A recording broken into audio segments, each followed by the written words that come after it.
Hello दोस्तों, welcome back to my YouTube channel technical zone 24। आशा करता हूँ कि आप सभी अच्छे होंगे। के ऊपर देख रहा होगा CSIR Indian institute of chemical technology, और इसमें 2024 में ITI कैंडिडेट के लिए टेक्नीशियन 1 पोस्ट पे परमानेंट रिक्रूट में पब्लिश की गई थी। तो इसमें क्या हुआ है कि बहुत से कैंडिडेट का कहना था कि सर स्किल टेस्ट का सिलेबस क्या रहेगा। एक्चुअली क्या हुआ है कि इनकी तरफ से भी अभी ऐसा कुछ नोटिफिकेशन नहीं आया है IICT की तरफ से कि सिलेबस ये रहने वाला है करके। तो मेरे ख्याल से क्या रहेगा कि आपका ITI जिस ट्रेड में हुआ होगा, जैसे कि मान लीजिए यहाँ पे बहुत से 29 वैकेंसी आई थी, और यहाँ पे आई थिंक 7th और 9th ट्रेड में लगभग वैकेंसी आई थी टेक्नीशियन 1 पोस्ट पे।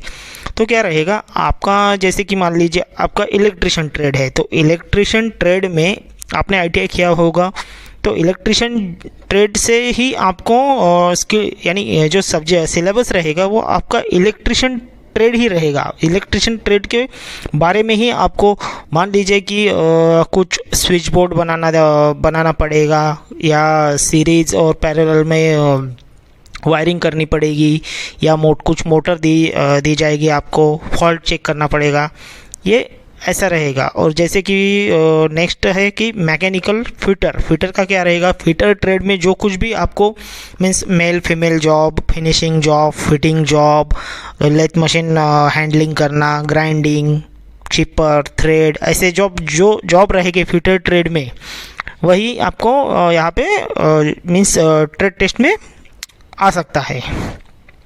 नेक्स्ट है इंस्ट्रूमेंट मैकेनिक में क्या रहेगा कि आपके जो कुछ इंस्ट्रूमेंट है कि इंस्ट्रूमेंट कैसे मीन्स वर्क करता है, कि उसमें फॉल्ट क्या फाइंड आउट करना पड़ेगा आपको, और अदर कुछ मशीन्स में जो इंस्ट्रूमेंट रहेंगे उसका फॉल्ट वगैरह, यही आपको जो ITI में आपको पढ़ाया होगा उसी बेसिस पे आपका स्किल टेस्ट होगा।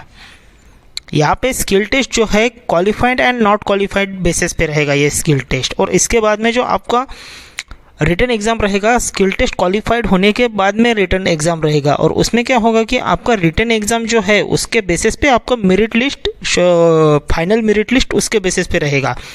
नेक्स्ट ट्रेड है laboratory chemical plant, laboratory assistant chemical plant में क्या होगा कि केमिकल अपना लेबोरेटरी असिस्टेंट जो है, तो आपको लेबोरेटरी के बारे में नॉलेज रहना पड़ेगा चाहिए उधर, और लेबोरेटरी के बारे में आपको पूछेंगे, केमिकल प्लांट के बारे में ये सब कुछ आपको पूछेंगे।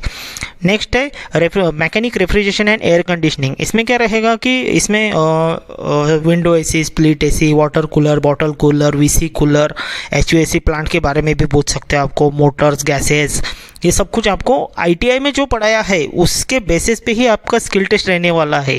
कृपया इसका क्या है कि सभी का जो डिफरेंट ट्रेड है ना, तो डिफरेंट ट्रेड के बारे में आपको, जो आपका ट्रेड रहेगा उसी के बारे में आपको नॉलेज चेक किया जाएगा स्किल टेस्ट में आपका, कि आपको सच में वो जो आपका ट्रेड है वो ट्रेड में आपको नॉलेज है कि नहीं, यही स्किल टेस्ट होता है। जैसे मान लीजिए BRC में क्या होता है कि वेल्डर का जो ट्रेड रहेगा तो उसको जॉब दिया जाएगा कि वेल्डिंग वगैरह जो है, बट वेल्डिंग के टाइप्स में जॉब दिया जाता है वेल्डर के लिए BRC में।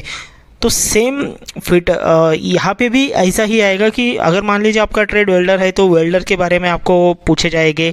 अगर मान लीजिए आपका ट्रेड RAC है तो RAC के बारे में आपको पूछा जाएगा, गैसेस वगैरह, प्रेशर टेस्टिंग वगैरह। अगर कुछ फॉल्ट है तो फॉल्ट फाइंड आउट कीजिए।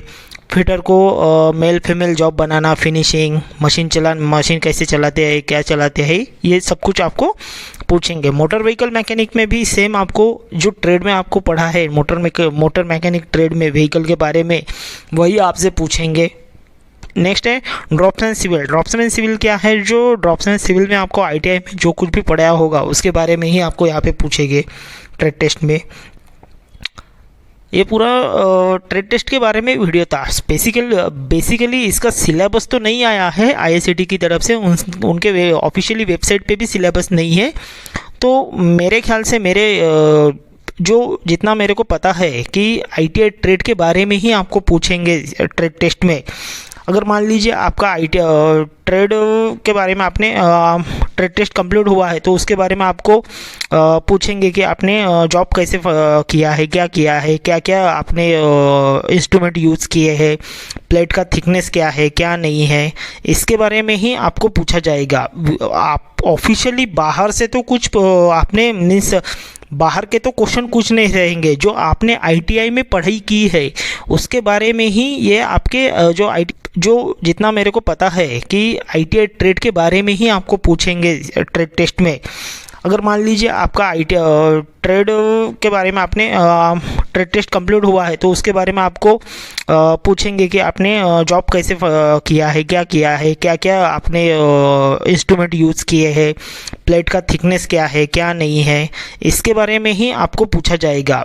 आप ऑफिशियली बाहर से तो कुछ आपने मीन्स बाहर के तो क्वेश्चन कुछ नहीं रहेंगे, जो आपने ITI में पढ़ाई की है उसके बारे में ही ये आपके जो क्या मीन्स यूज़ इंस्ट्रूमेंट यूज़ होते हैं जॉब के टाइप में, इलेक्ट्रिशियन में क्या क्या मटेरियल्स और जॉब वायर्स और कुछ मीन्स इंस्ट्रूमेंट यूज़ होते हैं।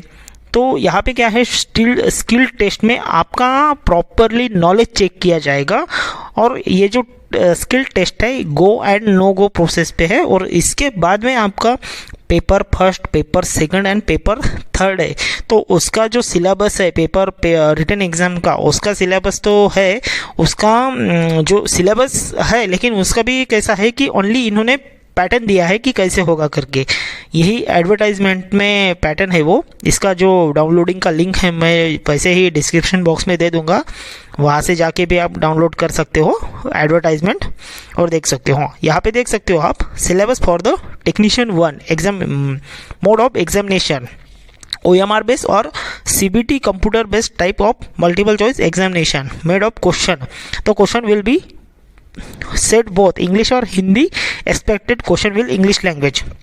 स्टैंडर्ड रहेगा आपका एग्जामिनेशन का SSC plus ITI plus 12th standard. Total question रहेगा 150।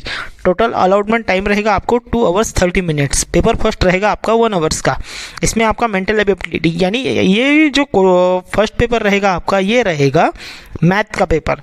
इसमें टोटल आपको 50 क्वेश्चन रहेगा, minimum 100 marks, 2 marks in every question correct answer. और इसमें पेपर फर्स्ट में नेगेटिव मार्किंग नहीं है। यहाँ पे mental ability test will be so advice to the including general intelligent, aptitude, reasoning, problem solving, sitting arrangement and judgement ETC रहेगा। यानी ये इसमें पेपर फर्स्ट में आपको ओनली मैथ के क्वेश्चन ही रहेंगे और यहाँ पे कोई नेगेटिव मार्किंग नहीं रहेगी। पेपर सेकंड जो रहेगा आपका उसमें 30 मिनट्स का टाइम मिलेगा आपको। यहाँ पे 2 पार्ट रहेंगे। फर्स्ट पार्ट रहेगा आपका जनरल अवेयरनेस, इसमें 25 क्वेश्चन रहेंगे और एक क्वेश्चन को 3 मार्क्स, तो आपका 75 मार्क्स रहेंगे और उसमें नेगेटिव मार्किंग रहेगा 1 mark for the each wrong answer. और पेपर सेकंड में B पार्ट रहेगा इंग्लिश लैंग्वेज, इसमें भी 25 क्वेश्चन रहेंगे। इसको भी एक क्वेश्चन को 3 मार्क्स रहेंगे और नेगेटिव मार्किंग यहाँ भी रहेगी 1 negative mark for every wrong answer. और इसमें पेपर सेकंड में आपको ओनली 30 मिनट का ही टाइम मिलेगा। पेपर जो थर्ड पेपर जो है उसमें आपको 90 मिनट टाइम दिया जाएगा और यहाँ पे आपको आपका ट्रेड रहेगा उसका ही आपको यहाँ पे क्वेश्चन पूछे जाएंगे। मान लीजिए आपका ट्रेड फिटर है तो फिटर के बाद फिटर की थ्योरी पूछेंगे आपको। मान लीजिए आपका ट्रेड इलेक्ट्रिशियन है तो आपको इलेक्ट्रिशियन की थ्योरी पूछी जाएगी यहाँ पे। मान लीजिए आपका ट्रेड RAC है तो RAC की जो ट्रेड आपका रहेगा, डिसिप्लिन जो ट्रेड आपका रहेगा, ट्रेड की ब्रांच रहेगी, तो पेपर थर्ड में आपको ट्रेड ही पूछा जाएगा, ट्रेड की थ्योरी पूछी जाएगी। इसमें 50 क्वेश्चन रहेंगे आपको, एक क्वेश्चन को 3 मार्क्स रहेंगे। टोटल 150 मार्क्स का क्वेश्चन है पेपर है ये। और इसमें भी आपको नेगेटिव मार्किंग रहेगी 1 every wrong answer 1 negative mark. इसमें क्या रहेगा नोट, यहाँ पे आपको जो ये है methodology of the shall be updated to where 2 more candidate will be sequence and suggest mark will be to be resolve for the other procedure. अगर एक कैंडिडेट को मान लीजिए एक ही कैंडिडेट को सेम मार्क है और same date of birth same, तो उसका यहाँ पे एज, 10th के मार्क, ITI के मार्क्स किसमें ज़्यादा है उसके हिसाब से ही आपको यहाँ पे आपका मेरिट लिस्ट फाइनल लगेगी। अगर आपको ये पूरा पेपर रिटन एग्जाम का सिलेबस था, और ITI जैसे स्किल टेस्ट का तो यहाँ पे सिलेबस का कुछ दिया नहीं है एडवर्टाइजमेंट में, और आपका ITI में जो ट्रेड हुआ होगा उसके ही बारे में आपको नॉलेज चेक किया जाएगा स्किल टेस्ट में। अदर नॉलेज तो आपको चेक नहीं करेंगे यहाँ पे। और इसमें आपको कुछ अगर डाउट है तो मेरे को कमेंट कीजिए, उसका आंसर देने की मैं ज़रूर कोशिश करूँगा। अगर मेरा वीडियो आपको अच्छा लगा होगा तो please like, shares and subscribe कीजिए। थैंक यू दोस्तों।